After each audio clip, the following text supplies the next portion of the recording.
آقا شما میشه خودتون رو برای بینندگان عزیز ما معرفی کنید و بگید چند سالتونی؟ بله، من نهال شطپور هستم که 30 ساله مقام عظما من اینجا کاشتم.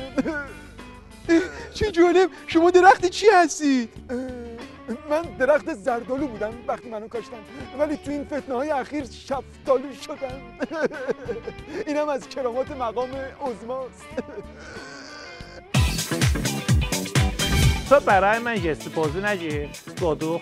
تو همانه که برای تروریستی فرستادیم تو رو اون نفر میکشی توی گزایش فشنج ریختی. آخه نفهم فشنج مال توی گزا ریختنه؟ فشنج رو باید میگذاشتی توی هفتتی، اون وقت هفتتی رو میانداختی توی گزایش. واقعا خیلی خوشحال شدم، واقعا خیلی خوشحال شدم. اصلا روحیه‌ام خیلی رفت بالا، خیلی رفت بالا. الان یکی از اون بالا روحیه منو بندازه پایین.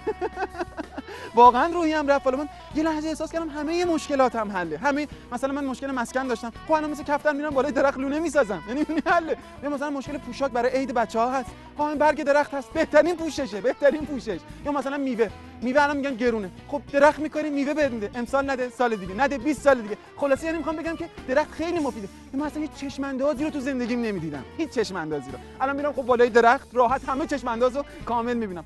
یا خودم مثلا ناامید شده بودم از زندگی، میگفتم چجوری به زندگیم خاتمه بدم. خب مقام عظما درخت کاشته، میرم از اون بالا خودم پرت میکنم، با مخ میکنم زمین. خیلی تشکر میکنم. مرحوم ابوی همیشه میفهموندن بزن بهادر عرض میکردن، بله میفهموندن که یارو رفت دکتر، گوهای دکتر نمیدونم چرا به محض اینکه اولین لقمه رو میخورم دل درد بدی میگیرم. دکتر بهش گفتش که خب اولین لقمه رو همیشه بذار کنار، از دومین لقمه شروع کن. صفا کردی مثالو. میخواستم بدونم شما تا حالا به تفاوت‌های مقام عظما و درخت هم فکر کردی؟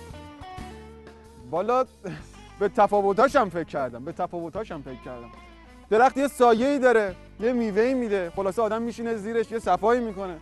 مقام عظما این شلمشرتی بی‌هویت بی‌بوته هیچی نداره. عرض کنم خدمتتون چیزای دیگه هم هست، اگه بخواید بی وجوده. عرض کنم بازم هست، اگه بخواید من در خدمتتونم، میتونم تا آخر شب بشینم براتون از تفاوت‌های درخت و مقام عظما بی ریشه ترین آدم روی دنیا. خیلی خوشحال شدم مصاحبتون.